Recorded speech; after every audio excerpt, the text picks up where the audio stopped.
नमस्कार दोस्तों, मैं हूं आशीष गुप्ता और मेरी यूट्यूब चैनल विद्यार्थी परिवार में पुनः आपका स्वागत है। तो दोस्तों, आज की कड़ी के अंतर्गत हम लोग पुनः चलेंगे अपनी प्रतियोगी परीक्षाओं में पूछे जाने वाले इतिहास से संबंधित महत्वपूर्ण प्रश्नोत्तर। तो आज की कड़ी के अंतर्गत दोस्तों हम लोग यूपी टीजीटी पीजीटी के अंतर्गत और एलटीजीआईसी केबीएस यानी नवोदय विद्यालय संगठन के अंतर्गत जो मध्यकालीन इतिहास, ठीक है दोस्तों, जो मध्यकालीन इतिहास है, ठीक है, उससे पूछे जाने वाले प्रश्न आपको इस वीडियो के अंतर्गत मिलेंगे। अगर आप चैनल पर नए हैं तो चैनल को सब्सक्राइब कर लीजिए और बेल आइकन बटन क्लिक कर लीजिए ताकि आपको सारी नोटिफिकेशन मिलते रहे। तो चलिए दोस्तों शुरू करते हैं आज का हमारा पहला प्रश्न जो मध्यकालीन भारत से संबंधित है।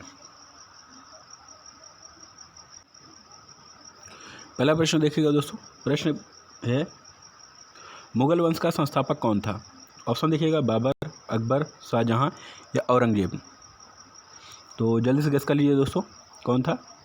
तो दोस्तों आई होप आपने गेस किया होगा, मुगल वंश का जो संस्थापक था वो बाबर था। ठीक है दोस्तों, 1526 ईस्वी में, ठीक है दोस्तों, पानीपत के युद्ध के बाद, ठीक है, पानीपत के युद्ध के बाद फरगना का जो शासक था जहीरुद्दीन मोहम्मद बाबर, ठीक है, तो दोस्तों इसने ही भारत में मुगल वंश की स्थापना की थी। इस बात को याद रखिएगा दोस्तों। तो यहाँ पे जो मुगल वंश का संस्थापक था, ऑप्शन नंबर ए आपका यहाँ सही होता है। अगले क्वेश्चन की तरफ चलते हैं, क्वेश्चन नंबर 2 की ओर। अगला क्वेश्चन देखिए दोस्तों, बाबर के आक्रमण के समय भारत में दिल्ली का सुल्तान कौन था। तो आपको बताना है दोस्तों, जब बाबर ने भारत पर आक्रमण किया उस समय दिल्ली का सुल्तान कौन था। ऑप्शन देखिएगा इब्राहिम लोदी, सिकंदर लोदी, दौलत खां या बहादुर शाह जफर। तो जल्दी से गेस करिए दोस्तों कौन था।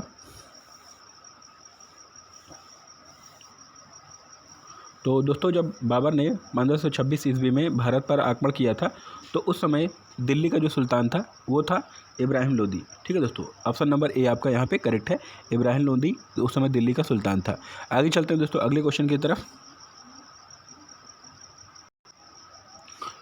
अगला क्वेश्चन देखिए दोस्तों, इंपॉर्टेंट क्वेश्चन है। तुझे के बाबरी के रचयिता का नाम क्या था।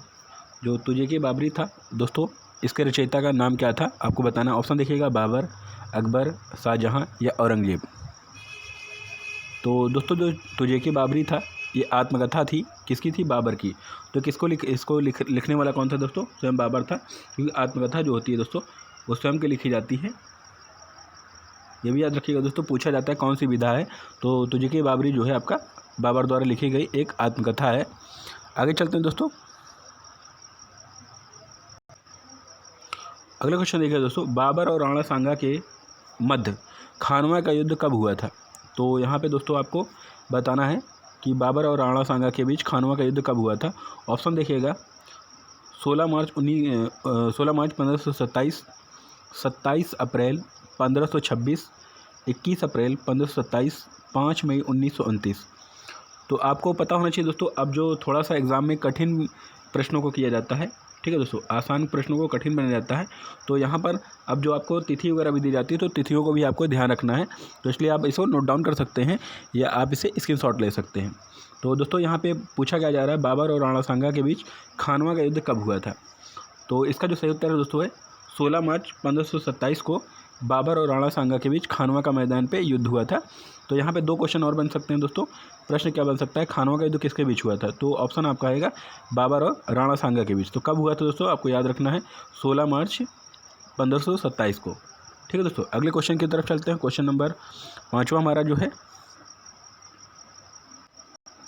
अगला क्वेश्चन देखिए दोस्तों, बाबर के आक्रमण के समय मेवाड़ का राजा कौन था। ठीक है दोस्तों, मेवाड़ का राजा बताना है आपको कौन था। राजा उदय सिंह, राणा सांगा, राणा प्रताप, राजा मान सिंह। तो आपको बताया गया दोस्तों 1526 ईस्वी में, ठीक है, तो भारत की तरफ जब पानीपत का युद्ध हुआ था उस समय के हमने देखा दिल्ली का सुल्तान कौन था, इब्राहिम लोदी था। तो यहाँ जो है बाबर के आक्रमण के समय मेवाड़ का राजा आपको बताना है दोस्तों। तो बताइए जल्दी से गेस करिए ये कौन था। ऑप्शन देख लीजिएगा, राजा उदय सिंह, राजा राणा सिंह, राणा प्रताप या राजा मान सिंह। तो आप एक तरीके से वीडियो को पुश करके दोस्तों, वीडियो को पुश करके आंसर गेस कीजिए, उसके बाद आप उत्तर देख सकते हैं। तो यहाँ पे दोस्तों जो सही है वो है राणा सांगा। तो जो बाबर के आक्रमण के समय मेवाड़ का राजा था वो राणा सांगा था। अगले क्वेश्चन की तरफ चलते हैं दोस्तों। अगला क्वेश्चन जो हमारा है, अगर आपको दोस्तों वीडियो अच्छा लग रहा है तो इसे लाइक कर दीजिए और अपने दोस्तों को शेयर कर दीजिए। अगला क्वेश्चन देखिएगा दोस्तों, इंपॉर्टेंट क्वेश्चन है, ध्यान से देखिएगा। यहाँ पे दोस्तों थोड़ा सा सही कर लीजिएगा, वह रहेगा, ठीक है। तो यहाँ पे दोस्तों पहला है युद्ध दिया गया है और यहाँ पे सन दिया गया है, वर्ष दिया गया है। आपको मैच करना है कौन सा इसमें सुमिलित नहीं है, बताना है दोस्तों। कह रहा है निम्न में से सुमिलित नहीं है, यानी कौन सा इसमें से सही नहीं है। पहला देखिएगा, खानवा का युद्ध 1527, चंदेरी का युद्ध 1528, घाघरा का युद्ध 1529 और पानीपत का युद्ध 1530। तो दोस्तों गेस करिए जल्दी से कौन सा इसमें से सही नहीं है या सुमिलित नहीं है, आपको बताना है। तो दोस्तों आपने गेस किया होगा ऑप्शन नंबर 4। ऑप्शन नंबर 4 में दोस्तों है पानीपत का युद्ध। तो यहाँ पे दोस्तों 1526 दिया गया है, तो यहाँ पे 1526 आपका, ठीक है दोस्तों, पानीपत का युद्ध हुआ था। और यहाँ पे दिया क्या गया है 1530। तो 1530 में हुआ क्या था दोस्तों, आप ये भी जान लीजिए, बाबर की मृत्यु हुई थी, ठीक है दोस्तों। बाबर की मृत्यु कब हुई थी, 1530 में, ठीक दोस्तों, 1530 में बाबर की मृत्यु हुई थी, इस बात को याद रखिएगा दोस्तों। आगे चलते हैं अगले क्वेश्चन की तरफ। अगला क्वेश्चन देखिए दोस्तों, बाबर और राणा सांगा के मध्य कौन सा युद्ध हुआ था। ऑप्शन देखिएगा, पानीपत का, घाघरा का, खानवा का या चंदेरी का। तो अभी पीछे हमने देखा वीडियो में दोस्तों, खानवा का युद्ध किसके मध्य हुआ था, यानी बाबर और राणा सांगा के मध्य हुआ था। अभी हमने देखा ना दोस्तों, तो कब हुआ था दोस्तों, 1527 को हुआ था दोस्तों, ठीक है। तो आपके लिए दोस्तों आपके लिए एक प्रश्न है, आप इसका उत्तर कमेंट बॉक्स में दीजिए। घाघरा का युद्ध कब और किसके मध्य हुआ था। तो जल्दी आप कमेंट बॉक्स में जरूर उत्तर दिया करिए। आगे चलते हैं दोस्तों अगले क्वेश्चन की तरफ। तो दोस्तों यहाँ पे जो प्रश्न है, बाबर और राणा सांगा के बीच कौन सा युद्ध हुआ था, तो हुआ था दोस्तों खानवा का युद्ध। ऑप्शन नंबर 3 यहाँ पे सही है। आगे चलते हैं दोस्तों अगले क्वेश्चन की तरफ। अगला क्वेश्चन देखिए दोस्तों, पानीपत के प्रथम युद्ध में कौन विजय हुआ था। ऑप्शन देखिएगा, दौलत खान लोधी, इब्राहिम लोधी, बाबर या अकबर। तो जल्द से गेस करिए दोस्तों, पानीपत का जो युद्ध हुआ था कब हुआ था दोस्तों, 1526 को हुआ था, ठीक है। 1526 को जो युद्ध हुआ पानीपत का प्रथम युद्ध, तो उसमें विजय कौन हुआ था, आपको बताना दोस्तों।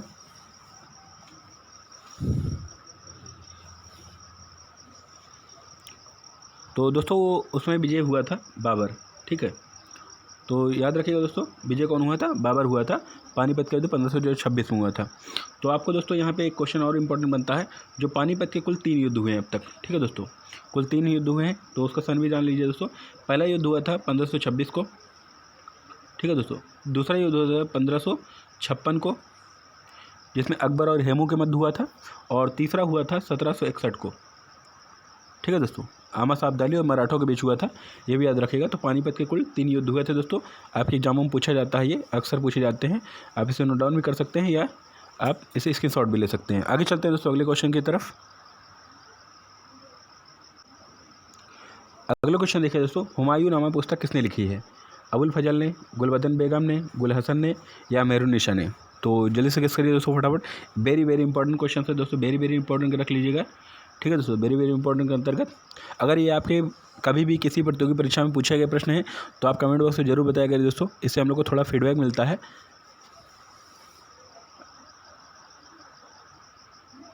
तो दोस्तों जो हुमायूं नामा पुस्तक लिखी थी, वो लिखी थी गुलबदन बेगम ने लिखी थी, ठीक है दोस्तों। ऑप्शन नंबर बी यहाँ पे सही है। आगे चलते हैं दोस्तों अगले क्वेश्चन की तरफ। अगले क्वेश्चन देखिए दोस्तों, वर्ष 1939 में चौसा के युद्ध किसके मध्य हुआ था। यानी वर्ष 1939 में चौसा का युद्ध किसके मध्य हुआ था। हुमायूं और शेरशाह के मध्य, हुमायूं और बाबर के मध्य, या हुमायूं और शाहजहां के मध्य, हुमायूं या बहादुर शाह के मध्य। तो जल्दी से गेस करिए दोस्तों, जो चौसा का युद्ध हुआ था, ठीक है दोस्तों, किसके बीच हुआ था आपको बताना है। और यहाँ पे सन भी दे दिए गए दोस्तों, थोड़ा सा आपके लिए ज़्यादा मेहनत किया गया है। अगर आप भी हमारे लिए एक काम कर सकते हैं, तो वीडियो को लाइक कर दीजिए दोस्तों। और अगर किसी प्रकार की कोई समस्या होती है तो कमेंट बॉक्स में आप दे दीजिए। एक छोटा सा फीडबैक देने से आपके लिए दोस्तों कुछ होता नहीं है, उससे हम लोग को थोड़ा मोटिवेशन मिलता है और हम लोग वीडियो आगे बनाने के लिए प्रेरित होते हैं। तो बस आपसे इसीलिए बार बार कहा जाता है ना, कोई वहाँ पर हम लोग फ़ायदे के लिए नहीं आए, आप शिक्षा होती है। तो चलिए दोस्तों बता दीजिए फट से जल्दी से, वर्ष 1939 में चौसा का युद्ध किसके बीच हुआ था। तो ऑप्शन देख लीजिएगा, हुमायूं और शेरशाह के मध्य, हुमायूं और बाबर के मध्य, हुमायूं और शाहजहां के मध्य, हुमायूं और बहादुर शाह के मध्य। तो दोस्तों जो हुआ था 1939 में चौसा का युद्ध हुआ था, वो हुमायूं और शेरशाह के मध्य हुआ था। ऑप्शन नंबर ए यहाँ पे आपका करेक्ट है। आगे चलते हैं दोस्तों अगले क्वेश्चन की तरफ। अगला क्वेश्चन देखिए दोस्तों, वर्ष 1540 में कौन सा युद्ध हुआ था? चौसा का युद्ध, घाघरा का युद्ध, कन्नौज का युद्ध या चंदेरी का युद्ध? तो आपका दोस्तों यहाँ जितने प्रश्न पूछे जा रहे हैं वो एनसीईआरटी के अंतर्गत, ठीक है, एनसीईआरटी के अंतर्गत जो 6 से लेकर 12 तक की पुस्तक है उससे संकलित किया गया है। और ये सभी प्रश्न आपके प्रतियोगी परीक्षाओं में पूछे गए हैं, जैसे यूपी टीजीटी के अंतर्गत, पीजीटी के अंतर्गत, एनटीपीसी रेलवे के अंतर्गत और केबीएस और नवोदय के अंतर्गत जो भी कुछ प्रतियोगी परीक्षाएं हुई हैं उनसे संकलित प्रश्न हैं। तो यहाँ पे दोस्तों प्रश्न जो पूछा जा रहा है आप ध्यान दीजिएगा कि 1540 में कौन सा युद्ध हुआ था? चौसा का युद्ध या घाघरा का युद्ध, कन्नौज का युद्ध या चंदेरी का युद्ध? तो ऑप्शन नंबर सी यहाँ पे करेक्ट है दोस्तों, कन्नौज का युद्ध हुआ था 1540 ईस्वी में। आगे चलते हैं अगले क्वेश्चन की तरफ दोस्तों। अगला क्वेश्चन देखिए दोस्तों, हुमायूं गद्दी पर कब बैठा था? 1530 में, 1531 में या 1538 में या 1545 में? तो जल्दी से गेस करिए दोस्तों, हुमायूं गद्दी पर कब बैठा था? हुमायूं एक ऐसा शासक था दोस्तों कि इसको 2 बार राज्याभिषेक हुआ था, ये भी प्रश्न पूछा जाता है। तो यहाँ पर दोस्तों जो हुमायूं राजगद्दी पर बैठा था वो बैठा था 1530 में।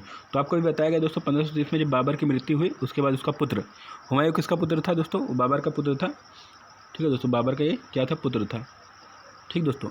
उसके बाद ये क्या गद्दी पर बैठा 1530 में। आगे चलते हैं दोस्तों अगले क्वेश्चन की तरफ। अगला क्वेश्चन देखिए दोस्तों, चौसा का युद्ध कब हुआ था? 1538 में, 1539 में, 1540 में या 1545 में? तो जल्दी से गेस करिए दोस्तों, चौसा का युद्ध कब हुआ था?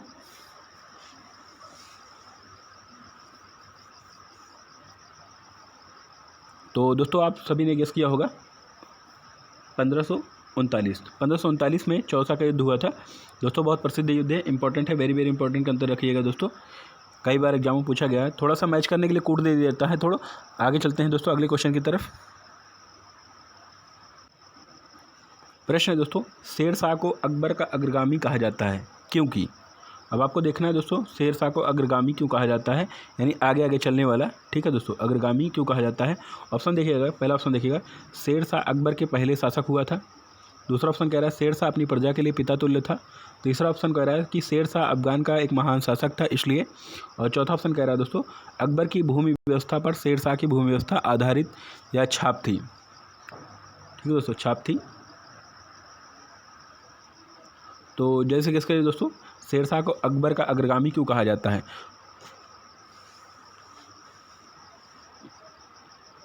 तो दोस्तों ऑप्शन नंबर डी यहाँ पे करेक्ट है, अकबर की भूमि व्यवस्था पर ही शेर शाह की भूमि व्यवस्था आधारित थी।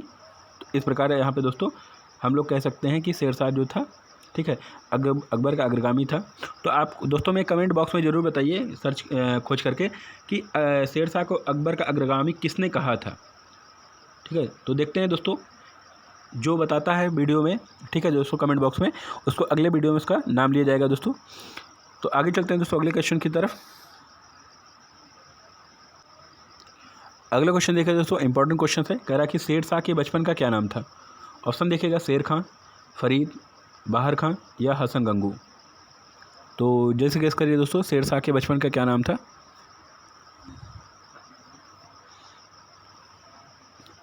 तो दोस्तों इसका शेर खां का जो बचपन का नाम था वो था फरीद, ठीक है दोस्तों।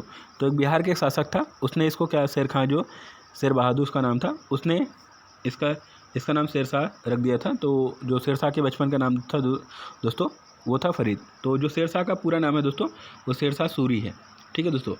जो शौर्य आगे चलते हैं, अगला क्वेश्चन देखिए दोस्तों, शेर शाह के जीवन की अंतिम विजय कौन सी थी? चौसा का विजय, कलिंजर की विजय या मारवाड़ की विजय या कन्नौज की विजय? तो जल्दी से गेस करिए दोस्तों शेर शाह के जीवन की अंतिम विजय कौन सी थी?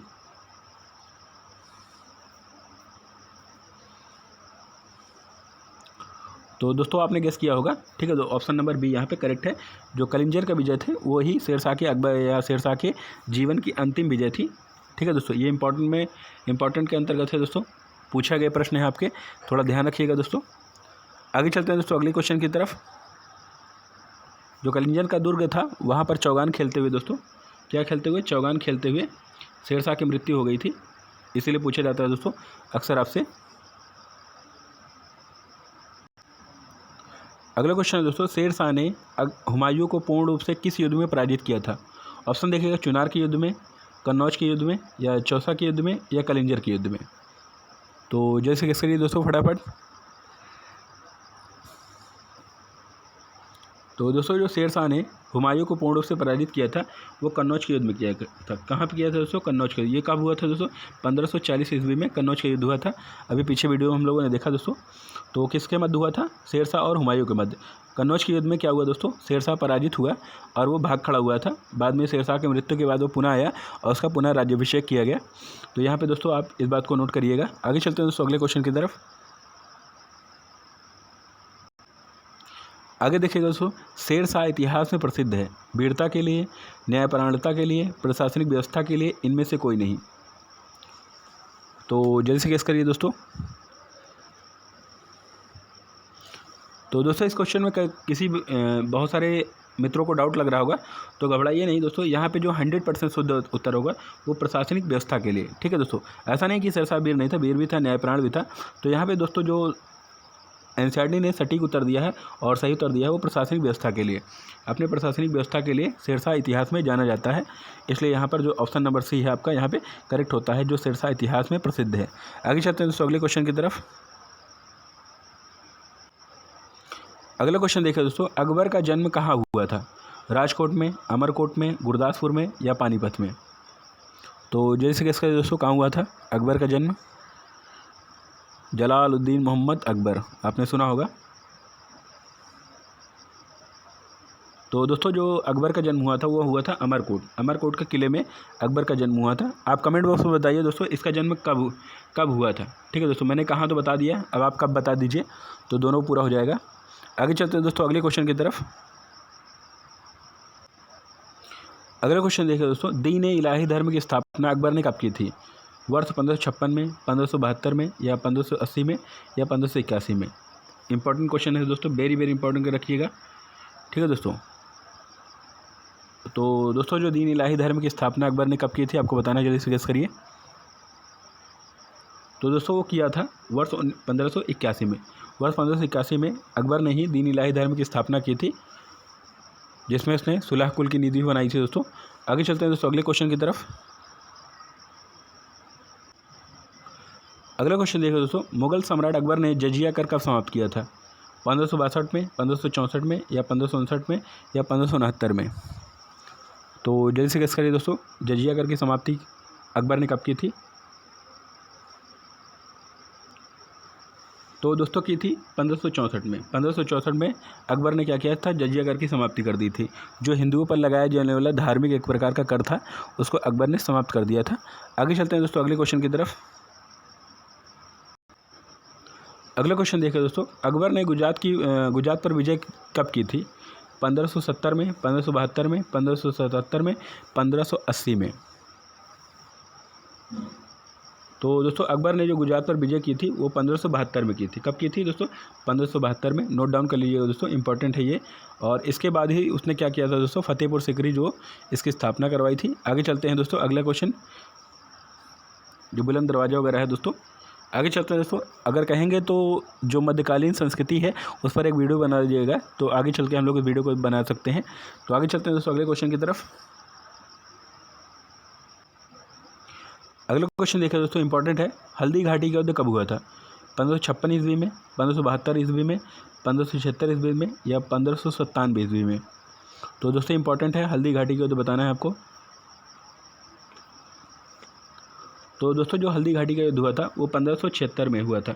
1576 में हल्दी घाटी का युद्ध हुआ था, आप याद रखिएगा दोस्तों। अगले क्वेश्चन पर चलते हैं दोस्तों। अगला क्वेश्चन इसमें अकबर और महाराणा प्रताप के बीच हुआ था।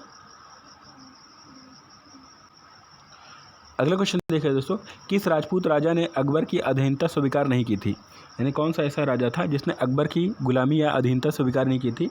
राणा सांगा ने, राणा प्रताप ने, राणा उदय सिंह ने, या राणा विक्रम सिंह ने? तो जल्दी से गेस कर लीजिए दोस्तों फटाफट। तो दोस्तों जो राजपूत वो महान शासक था वो राणा प्रताप से, जिन्होंने अकबर की अधीनता स्वीकार नहीं की थी। ऑप्शन नंबर बी यहाँ पे सही है दोस्तों।